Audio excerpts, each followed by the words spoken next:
Jupiter Ascending marks an impressive, if clunky, entry in the Wachowski siblings' eclectic filmography. Combining elements of science, mythology, and 1950s pulp, the director's new space opera is a wild ride that's filled with sweeping action and thought-provoking ideas. Unfortunately, the story doesn't quite hit its mark, with several extraneous subplots mucking it up. The story follows Russian immigrant Jupiter Jones, played by Mila Kunis, who scrubs toilets for a living. Unbeknownst to her, she possesses the exact same genetic makeup as the matriarch of a powerful galactic royal family. By all accounts, she is the rightful heir to Earth, which, as it turns out, is the most valuable planet in the galaxy. Meanwhile, the matriarch's 3 children are at war with one another over the inheritance.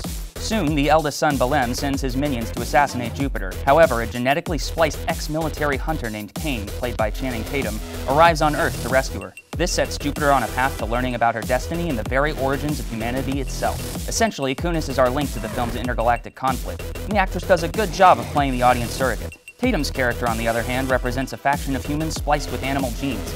Kane, for example, is spliced with wolf DNA, which gives him the cunning and fearlessness of a wolf.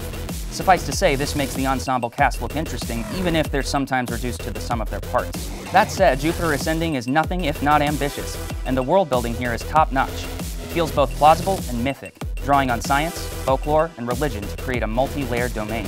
That's not to mention the spectacular visuals, which feature gorgeous art design and exciting action scenes.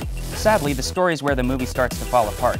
The romance between Jupiter and Kane is notably forced and adds little to the main storyline. That's a pretty big problem considering that's supposed to be the heart of the film. It also suffers from awkward pacing, and the finale weirdly repeats itself, with Jupiter getting caught in 2 nearly identical situations. In the end, Jupiter Ascending loses sight of the things that make it interesting, and instead gives way to sci-fi conventions, offbeat plot elements, and an odd sense of humor. Maybe if the film had been an ongoing series or even a video game, it would have more time to flesh out its universe. As is, Jupiter Ascending only manages to scratch the surface of its rich potential, and ultimately churns out decent popcorn fare.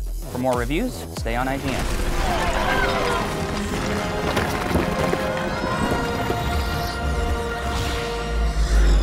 Kane? Mr. Wise, you are as resourceful as promised.